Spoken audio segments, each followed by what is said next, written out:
Good morning all. Myself Ravindra Punia, PGT Chemistry, Suraj School, Bhiwadi.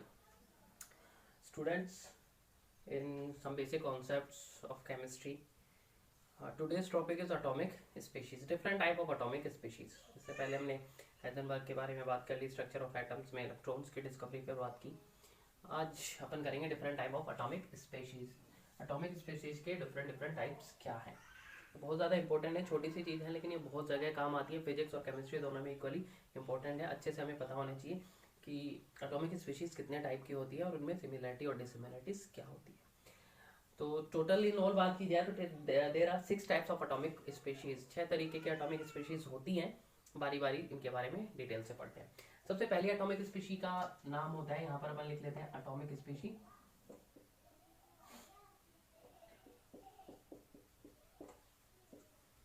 यहां पर बात कर लेते हैं उनके बीच में सिमिलैरिटी क्या है और यहां बात कर लेते हैं डिससिमिलैरिटी क्या है और यहां कर लेते हैं एग्जाम्पल. तो एक टैबुलर फॉर्म में पढ़ लेते हैं इसको.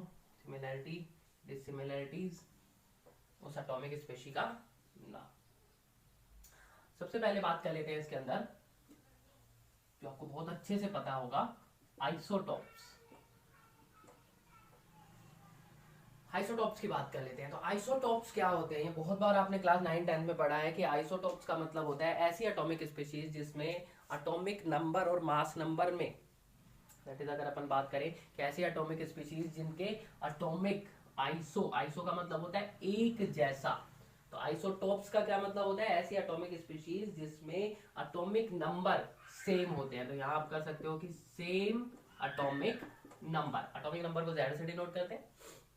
मोस्ले साहब ने इसका इन्वेंशन किया था, इसी से मॉडर्न पीरियोडिक टेबल पर बना है. पता है सारी बातें आपको.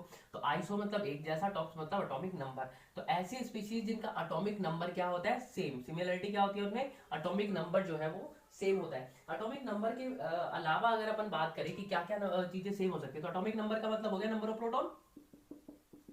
अगर एटॉमिक नंबर सेम है तो आप कह सकते हो नंबर ऑफ प्रोटॉन क्या होते हैं, सेम होते हैं. और क्या क्या चीजें सेम हो सकती है, तो नंबर ऑफ इलेक्ट्रॉन्स भी सेम होते हैं. अगर अपन और डिटेल में बात करें कि और क्या क्या सेम होता है, तो नंबर ऑफ इलेक्ट्रॉन्स भी क्या होते हैं, सेम होते हैं. अगर प्रोटॉन सेम होते हैं तो नंबर ऑफ इलेक्ट्रॉन भी एटॉमिक आइसोटॉप्स में सेम होते हैं. इसके अलावा electronic configuration, chemical property and position in periodic table, तीनों चीजें बिल्कुल सेम होती है. मतलब केमिकल प्रॉपर्टी सेम होती है. ये छोटी छोटी सी बातें हैं, अगर पहले से हमें पता होगी तो बहुत अच्छे से हम इसको कर सकेंगे. केमिकल प्रॉपर्टी सेम होती है, नंबर ऑफ इलेक्ट्रॉन सेम होते हैं, जेड सेम होते हैं. केमिकल प्रॉपर्टी आइसोटॉप्स के अगर अपन एग्जांपल्स की बात करेंगे तो उनकी केमिकल प्रॉपर्टीज हमेशा क्या होंगी बेटा, सेम होगी. और इनका पोजीशन, इनकी जो पोजीशन होती है पीरियोडिक टेबल में, पोजीशन इन पीरियोडिक टेबल, ये भी सेम होती है. तो इतनी चीजें सेम होती हैं आइसोटॉप्स की. आइसोटॉप्स एक्चुअली है क्या, आइसोटॉप्स का मतलब है ऐसे, आपको पीरियोडिक टेबल में या अपन पूरे यूनिवर्स में एलिमेंट्स देखें तो ऐसे एलिमेंट्स जिनके एटॉमिक नंबर सेम होंगे, जिनके भी एटॉमिक नंबर सेम होंगे उन्हें हम आइसोटॉप्स कहते हैं. तो जिनका एटॉमिक नंबर सेम होंगे उनका अपने आप ही, अगर एटॉमिक नंबर सेम है तो नंबर ऑफ प्रोटॉन भी उनके सेम होंगे, नंबर ऑफ इलेक्ट्रॉन भी सेम होंगे, उनकी केमिकल प्रॉपर्टी बिल्कुल बराबर होंगी. अगर एक आइसोटॉप वाटर से रिएक्ट करता है तो दूसरा भी डेफिनेटली करेगा, तीसरा भी डेफिनेटली करेगा. जितने भी आइसोटॉप्स होंगे वो सारे करेंगे. उनकी पीरियोडिक टेबल में पोजीशन भी सेम होगी क्योंकि पीरियोडिक टेबल Z से बनता है. तो जब Z सेम है तो पोजीशन क्या होंगी, सेम होगी. फिर इनमें अंतर क्या होता है, तो किस चीज का फर्क होता है इनके अंदर, तो डिफरेंस किस चीज का है, तो डिफरेंस होता है नंबर ऑफ न्यूट्रॉन्स का. उनके अंदर न्यूट्रॉन्स जो हैं वो डिफरेंट होते हैं. दैट्स व्हाई अगर अपन बात करें कि Z+N आपको मास नंबर बताता है. अगर हम number of proton, number of neutron का ऐड करते हैं तो मास नंबर बताता है. तो सीधा सीधा अपन कह सकते हैं कि मास नंबर क्या होता है, डिफरेंट होता है. वो क्यों डिफरेंट होता है, क्योंकि नंबर ऑफ न्यूट्रॉन्स डिफरेंट होते हैं. प्रोटॉन सेम होते हैं, न्यूट्रॉन बदल जाते हैं. तो एडिशन जो होगा जिसे हम मास नंबर कहते हैं, A से डिनोट करते हैं. तो मास नंबर क्या होगा, उनका डिफरेंट होगा. तो अगर एक डेफिनेशन की बात की जाए कि आइसोटॉप्स की डेफिनेशन क्या है, तो बहुत सिंपल है. आइसोटॉप्स वो केमिकल स्पीशीज, वो एटॉमिक स्पीशीज होते हैं जिनके जो एटॉमिक नंबर है वो तो सेम होता है लेकिन उनका मास नंबर क्या होता है, डिफरेंट होता है. मास नंबर क्यों डिफरेंट होता है, क्योंकि उनके पास न्यूट्रॉन्स अलग अलग होते हैं, हालांकि प्रोटॉन उनके पास क्या होते हैं, बराबर होते हैं. एग्जाम्पल्स की बात कर लेते हैं. तो एग्जाम्पल आपके पास आता है हाइड्रोजन 1 जिसे आप प्रोटियम के नाम से जानते हैं या सिंपली आप उसे हाइड्रोजन कहते हैं.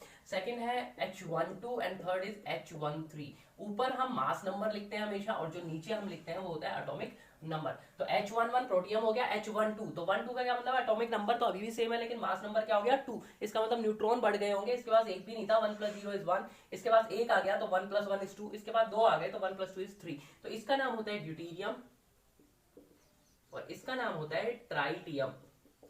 तो H11, H12, H13 ये तीनों हमें नेचर में मिलते हैं। तीन तरीके की हाइड्रोजन स्पीशीज हमें नेचर में मिलती है, H11, H12 और H13। H11 का नाम प्रोटियम, इसका ड्यूटेरियम और इसका ट्राइटियम। तीनों के बीच में अगर हम डिफरेंसेस और सिमिलरिटी की बात करें तो हमें पहले से पता है कि तीनों की केमिकल प्रॉपर्टी सेम होगी। अगर हाइड्रोजन वाटर से रिएक्ट करेगा मान लीजिए तो तीनों करेंगे, अगर नहीं करेगा तो तीनों ही नहीं करेंगे। केमिकल प्रॉपर्टी सेम है लेकिन फिजिकल प्रॉपर्टी जो होती हैं वो डिफरेंट होती हैं। तो यहां पर अपन लिख सकते हैं डिफरेंसेस में कि फिजिकल प्रॉपर्टी क्या होती है आइसोटोप्स की, डिफरेंट होती हैं। फिजिकल प्रॉपर्टी में आ जाता है आपका टेक्सचर, डेंसिटी, ठीक है, जो भी हम फिजिकली निकाल सकते हैं, फिजिकली देख सकते हैं। तो ये फिजिकल ही हो गया अपना सब कुछ आइसोटोप्स के बारे में। अब इससे आगे बढ़कर बात करते हैं सेकंड की। तो यहाँ तक क्या आप नोट्स बनाए, मैं इसको थोड़ा सा छोटा करूंगा फटाफट से। Number of electron, chemical property and position in isomeric. तो जो उनकी मेजर प्रॉपर्टी है वो सिर्फ मैं बोर्ड पर यहाँ पर लिख रहा हूँ। इसके अलावा आइसोटोप्स के बहुत सारे एग्जांपल आपको और भी पता होंगे। हाइड्रोजन 11, हाइड्रोजन 12, हाइड्रोजन 13 के अलावा ऑक्सीजन के 3 आइसोटोप होते हैं, क्लोरीन के 2 आइसोटोप्स होते हैं, ऑक्सीजन 16, 17, 18। एंड सिमिलरली अगर हम बात करेंगे क्लोरीन की तो एटॉमिक मास 35 और 37, यहाँ पे एग्जांपल्स। तो नेक्स्ट बात करते हैं आइसोबार्स। दूसरी बात आती है आइसोबार्स की। आइसोबार्स क्या होते हैं, तो आइसोबार्स में अब ये क्रॉस हो जाएंगे ये चीज। यहाँ पर मास नंबर डिफरेंट था, यहाँ पर ए डिफरेंट था, यहाँ ए सेम होता है। ए मतलब मास नंबर, तो मास नंबर क्या होता है, सेम होता है। ऐसी स्पीशीज जिनका मास नंबर क्या होगा, सेम होगा। फिर डिफरेंस किसमें होगा, डिफरेंस किसमें होगा, तो जिनका मास नंबर तो सेम है लेकिन उनका एटॉमिक नंबर ये जो है Z ये डिफरेंट होगा। अब जब ये डिफरेंट होगा तो ये जो पांचों चीज हमने लिखी थी वो सारी यहाँ पर आ जाएगी। उनका Z सेम होगा, उनकी केमिकल प्रॉपर्टी डिफरेंट होगी, उनकी position in periodic table different होगा, जो भी पांचों चीजें हमने यहाँ लिखी थी वो यहाँ जाएंगी। तो ए इनका क्या होगा, सेम होगा, लेकिन Z इनका क्या होगा, अलग होगा। ऐसी स्पीशीज को हम आइसोबार्स कहते हैं। एग्जाम्पल के लिए अगर हम बात करें तो argon, potassium and calcium is the example, कि जिनका एटॉमिक नंबर देखिए अलग अलग है। आर्गन की अगर अपन बात करें तो 18 होता है, पोटेशियम का 19 होता है और कैल्शियम का 20 होता है। लेकिन मास नंबर की जैसे ही हम बात करेंगे तो मास नंबर तीनों के ही क्या है, सेम है। तो ऐसी स्पीशीज को हम क्या बोलेंगे बेटा, आइसोबार्स। नेक्स्ट बात कर लेते हैं इसके बाद तो आइसोटोन्स की बात आती है। नेक्स्ट आता है आइसोटोन्स। आइसो मतलब एक जैसा, टोन्स मतलब आ जाएगा नंबर ऑफ न्यूट्रॉन्स, जिनमें सेम न्यूट्रॉन्स होंगे, जिनके न्यूट्रॉन्स क्या होंगे बेटा, सेम होंगे। तो सीधा सीधा आप लिख सकते हो सिमिलरिटी में नंबर ऑफ न्यूट्रॉन सेम होंगे। Number of neutrons, number of neutrons कैसे निकाले जाते हैं, तो मास नंबर और जेड को अगर हम माइनस कर दें तो नंबर ऑफ न्यूट्रॉन्स आ जाते हैं। तो जिसका ए माइनस जेड सेम होगा वो होंगे आपके आइसोटोन्स। अब अगर मैं डिफरेंसेस की बात करूंगा तो सारे डिफरेंसेस यहाँ पर आ जाएंगे। इनका एटॉमिक नंबर अलग होगा, इनका मास नंबर अलग होगा, इनकी केमिकल प्रॉपर्टी, सारी चीजें अलग होती है। सिमिलरिटी सिर्फ होती है ए माइनस जेड की, और सब चीजों में डिसिमिलरिटी आ जाएगी। तो सीधा सीधा लिख सकते हो और ऊपर जो पढ़े हमने सारे हैं वो सभी डिसिमिलरिटी, केमिकल प्रॉपर्टी अलग, फिजिकल प्रॉपर्टी अलग, पोजीशन इन पीरियोडिक टेबल अलग, सारी चीजें अलग होंगी, सिर्फ ए माइनस जेड ही इनका सेम होता है। तो अगर अपन एग्जाम्पल्स की बात कर ले ऐसे में तो एग्जाम्पल्स आपके पास आ जाएंगे सिलिकॉन, फॉस्फोरस। सिलिकॉन की अगर मैं बात करूं तो एटॉमिक नंबर है इसका 14, फॉस्फोरस की बात करूं तो एटॉमिक नंबर है इसका 15। अगर इसके मास नंबर की बात करें तो 31 होता है, जबकि इसके मास की बात करें तो 30 होता है। अब अगर मैं इनको माइनस करूं ए माइनस जेड, तो 13 में से 14 माइनस कीजिए और 1 में से 15 माइनस कीजिए, तो जो डिफरेंस आएगा 16 वो दोनों में बिल्कुल सेम आ रहा है। तो ये दोनों स्पीशी आपस में क्या रिलेशन हो गया इनका, कि ये क्या है, आइसोटोन्स, की दोनों इन दोनों को माइनस करने पर आंसर क्या आ रहा है, सेम आ रहा है। तो इन्हें हम क्या बोलेंगे, आइसोटोप्स बोलेंगे। इसके बाद बात आती है आइसोडाइफर्स की। तो नेक्स्ट यहां लिख देता हूं मैं आइसो। तो नेक्स्ट है आइसोडाइफर्स, DIAPHERS। आइसोडाइफर्स, आइसोडाइफर्स ऐसी स्पीशीज होती हैं जिनका A माइनस 2Z सेम होता है। देखिए यहां ध्यान से देखना इन दोनों को, इसका A माइनस जेड सेम होता है। ऐसी स्पीशीज जिनका A माइनस 2 टाइम्स जेड अगर सेम होता है तो उन्हें हम आइसोडाइफर्स कहते हैं। डिसिमिलरिटीज क्या होंगी, सारी सेम ऊपर की तरह। इनका जेड अलग होगा, इनका ए अलग होगा, इनकी केमिकल प्रॉपर्टी अलग होगी, इनकी फिजिकल प्रॉपर्टी अलग होगी, इनकी इलेक्ट्रॉनिक कॉन्फ़िगरेशन अलग होगी और मॉडर्न पीरियोडिक टेबल में इनकी पोजीशन भी अलग ही होगी। तो this is known as isodiaphers या आइसोडाइफर्स होते हैं। आइसोडाइफॉस का बहुत अच्छा एग्जांपल अगर मैं बात करूं तो यूरेनियम 235 एटॉमिक नंबर क्या होता है 92। यूरेनियम एक बहुत इंपॉर्टेंट न्यूक्लियर फ्यूल है अपने लिए, इसलिए काफी ज्यादा इंपॉर्टेंट हो जाता है। इसका थोरियम के साथ 231 90, अगर इसमें हम A-2Z निकालें तो वो आता है बिल्कुल आइडेंटिकल। यूरेनियम 92 235 और थोरियम 90 231, इनके जो A-2Z आएंगे वो बिल्कुल सेम आएंगे। इसका मतलब ये दोनों क्या है बेटा, आइसोडाइफॉस होते हैं। इसके बाद बात कर लेते हैं बहुत ज्यादा इंपॉर्टेंट जो फिजिक्स और केमिस्ट्री में हमारे लिए होगा। नेक्स्ट 1 2 3 4 नंबर 5 वो है आइसो इलेक्ट्रॉनिक स्पीशी। ये बहुत ज्यादा इंपॉर्टेंट है। आइसो इलेक्ट्रॉनिक तो नाम से ही क्लियर है, आइसो मतलब एक जैसा, इलेक्ट्रॉनिक मतलब नंबर ऑफ इलेक्ट्रॉन। ऐसी स्पीशीज जिसमें नंबर ऑफ इलेक्ट्रॉन सेम होते हैं उन्हें हम आइसो इलेक्ट्रॉनिक स्पीशीज बोलते हैं। तो क्या चीज सेम होगी, सिमिलरिटी में क्या देगा, नंबर ऑफ इलेक्ट्रॉन सेम होंगे, बाकी सब कुछ क्या होगा, डिफरेंट होगा। केमिकल प्रॉपर्टी अलग होगी, फिजिकल प्रॉपर्टी अलग होगी, पोजीशन अलग होगी, मॉडर्न पीरियोडिक टेबल में इलेक्ट्रॉनिक कॉन्फ़िगरेशन भी अलग होंगी। ध्यान रखना, इलेक्ट्रॉनिक कॉन्फ़िगरेशन भी अलग होंगी। तो नंबर ऑफ इलेक्ट्रॉन्स आपके पास है, एग्जाम्पल के लिए ले लेते हैं। तो इलेक्ट्रॉनिक कॉन्फ़िगरेशन को छोड़कर बाकी सब कुछ अलग होगा। इलेक्ट्रॉनिक कॉन्फ़िगरेशन, ये दो चीजें सेम होंगी, बाकी सब कुछ अलग होगा। अब एग्जाम्पल के लिए ले लेते हैं। तो एग्जाम्पल की अगर अपन बात कर लेते हैं कि example iso electronic, same electron आपके पास होने चाहिए, तो इसका एग्जाम्पल अपन को ढूंढना है। तो जैसे CO2 गैस आपके पास, कार्बन डाइऑक्साइड गैस है, इसमें इलेक्ट्रॉन कैलकुलेट करें, और N2O नाइट्रोजन का एक ऑक्साइड, नाइट्रोजन के बहुत सारे ऑक्साइड होते हैं उसमें से एक, इन दोनों में अगर मैं इलेक्ट्रॉन काउंट करूं तो बिल्कुल सेम आएंगे। कैसे, जैसे कार्बन के अंदर अगर आप इलेक्ट्रॉन ढूंढेंगे कितना, तो कार्बन का एटॉमिक नंबर क्या है, तो इट इज 6, तो इलेक्ट्रॉन कितने होंगे 6। ऑक्सीजन में इलेक्ट्रॉन कितने हैं, तो ऑक्सीजन का एटॉमिक नंबर कितना है, जितना उसका एटॉमिक नंबर है वही उसके पास इलेक्ट्रॉन है, तो 8 into 2 दैट इज 16। तो आपके पास आया टोटल 16 + 6 दैट इज 22।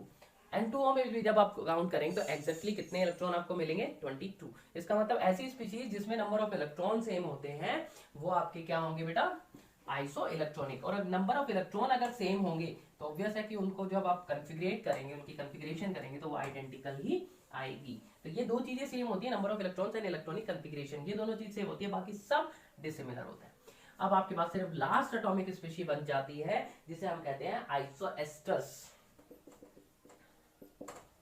आइसोएस्टर और आइसो इलेक्ट्रॉनिक स्पीशीज लगभग सेम है, बस क्या होता है इसी में नंबर ऑफ इलेक्ट्रॉन सेम है, ये तो लिख ही देते हैं, नंबर ऑफ इलेक्ट्रॉन सेम होंगे। यहां पर एक चीज और ऐड हो जाएगी, नंबर ऑफ एटम्स भी सेम होंगे, नंबर ऑफ एटम्स भी क्या होंगे, सेम होंगे। तो ऐसी स्पीशीज जिसमें नंबर ऑफ एटम्स भी सेम होते हैं और साथ साथ नंबर ऑफ इलेक्ट्रॉन्स भी सेम होते हैं, उन्हें हम कहते हैं क्या बेटा, आइसोएस्टर। इनके फिजिकल और केमिकल प्रॉपर्टी दोनों डिफरेंट होंगी, ये याद रखना, physical plus chemical property different होती है, दोनों में से कोई भी चीज सेम नहीं होती। एग्जांपल की अगर अपन बात करें तो कोई भी ऐसी स्पीशीज जिसमें आपके पास एटम्स भी सेम हो और उनके इलेक्ट्रॉन्स भी सेम हो, अगर ऐसी स्पीशीज आपके पास आती है तो वो इसका एग्जांपल हो जाएंगी।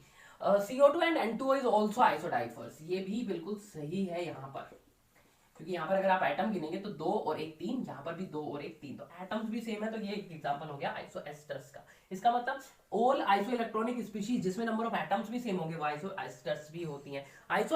ऑल आइसोएस्टर्स आर आइसो इलेक्ट्रॉनिक, ये ध्यान रखना, जितने आइसोएस्टर होंगे वो आइसो इलेक्ट्रॉनिक तो होंगे ही होंगे, क्योंकि नंबर ऑफ इलेक्ट्रॉन तो यहाँ पहले ही लिख चुके हो, कॉन्फ़िगरेशन ऑब्वियसली सेम होगी। तो आइसोएस्टर, हर आइसोएस्टर आइसो इलेक्ट्रॉनिक होता है, लेकिन every isoelectronic is not isostere. क्यों? क्योंकि आइसोएस्टर होगा इसका मतलब इलेक्ट्रॉन तो सेम होंगे, जब इलेक्ट्रॉन सेम है तो आप आइसो इलेक्ट्रॉनिक तो कहेंगे ही कहेंगे। अगर एटम्स भी सेम होंगे तो आइसोएस्टर्स होगा, अगर एटम सेम नहीं हुए तो वो सिर्फ आइसो इलेक्ट्रॉनिक होकर रह जाएगा। तो होप आपको ये 6 की 6 प्रॉपर्टी समझ आई होंगी। इनको थोड़ा सा क्योंकि ये बहुत ज्यादा टाइम मैं इनके ऊपर नहीं लगा सकता, इसलिए जल्दी जल्दी थोड़ा सा आपको कराया है। इसको 2-3 बार देखें वीडियो को, इसके नोट्स बनाएं और फिर इनको अच्छे से लर्न कर लें कि हमारे पास 6 एटॉमिक स्पीशीज है, सिमिलरिटीज क्या होती है, डिसिमिलरिटीज क्या होती है, एग्जांपल्स क्या होते हैं। एटलीस्ट 1-1 2-2 एग्जांपल आप याद रखें तो आपको बहुत ज्यादा हेल्प करने वाली है आगे के कॉन्सेप्ट बिल्डिंग में। तो ये 6 आपके पास एटॉमिक स्पीशीज है, अच्छे से इनको कर लें 6 के 6। और अगर इनमें कोई भी दिक्कत आती है तो पर्सनली आप मुझे बता सकते हैं कि इसको हम नेक्स्ट वीडियो में या जब भी अपन को टाइम मिलेगा मैं उस चीज को दोबारा से आपको थोड़ा सा स्लो कर रिवाइज करा दूंगा। लेकिन अगर आप इस पेज से, इस स्पीड से अगर इसको ग्रैप कर सकते हैं तो बहुत अच्छी बात है। Thank you all. ग्रैप कर सकते हैं तो